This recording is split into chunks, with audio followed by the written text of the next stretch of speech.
Hi guys, ಇವತ್ತು ನಾನು ತ- ಆಯುರ್ವೇದಿಕ್ ಆಮ್ಲೆಟ್ ಹೇಗೆ ಮಾಡೋದಂತ ತೋರಿಸ್ತೇನೆ. ಇದು ನೋಡಿ, ತಜಂಕು ಸೊಪ್ಪು ಅಂತ. ಇದನ್ನು ಒಳ್ಳೆ ತೊಳೆದಿದ್ದೇನೆ. ಇದನ್ನು ಮಿಕ್ಸರಿಗೆ ಹಾಕಬೇಕು. ಎಲ್ಲ ತೊಳೆದ ನಂತರ ಮತ್ತು 2 ಮೆಣಸಿನಕಾಯಿ, ನೋಡಿ 2 ಮೆಣಸು, ಮತ್ತು 1 ಟೊಮೆಟೊ ಹೀಗೆ ಕಟ್ ಮಾಡಿ, ಸ್ವಲ್ಪ ಶುಂಠಿ,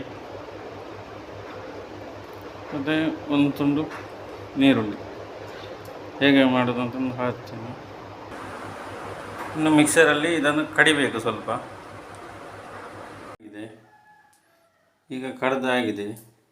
ಮಿಕ್ಸರಲ್ಲಿ ಮಿಕ್ಸ್ ಮಾಡಿ ಆಗಿದೆ. ಇನ್ನು 2 ಮೊಟ್ಟೆ ಹಾಕಿ ಒಳ್ಳೆ ಮಿಕ್ಸ್ ಮಾಡಬೇಕು.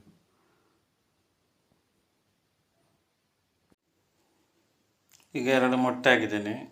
ಮತ್ತು ಸ್ವಲ್ಪ ರುಚಿಗೆ ತಕ್ಕ ಉಪ್ಪು, ಸ್ವಲ್ಪ ಹಲ್ದಿ ಪೌಡರ್. ಈಗ ಕಾವಲಿಟ್ಟಿದ್ದೇನೆ, ಎಣ್ಣೆ ಹಾಕಿದ್ದೇನೆ. ಎಣ್ಣೆ ಬಿಸಿ ಆಯಿತು.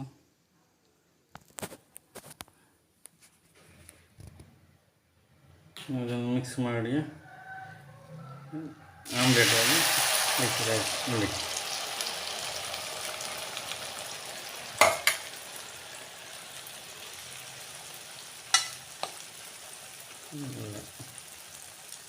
ಒಳ್ಳೆಯದಾಗ್ತದೆ. ಇದು BP ಶುಗರ್ ಎಲ್ಲ ಇದ್ದವರಿಗೆ ಒಳ್ಳೆಯದು. ಹೀಗೆ ಆಮ್ಲೆಟ್ ಮಾಡಿ ತಿನ್ಬೋದು. ಆರೋಗ್ಯಕ್ಕೆ ತುಂಬ ಒಳ್ಳೆಯದು. ಇದು ಮಳೆಗಾಲದಲ್ಲಿ ಸಿಗೋದು ತಜಂಕ್ ಅಂತ ಅಂದರೆ.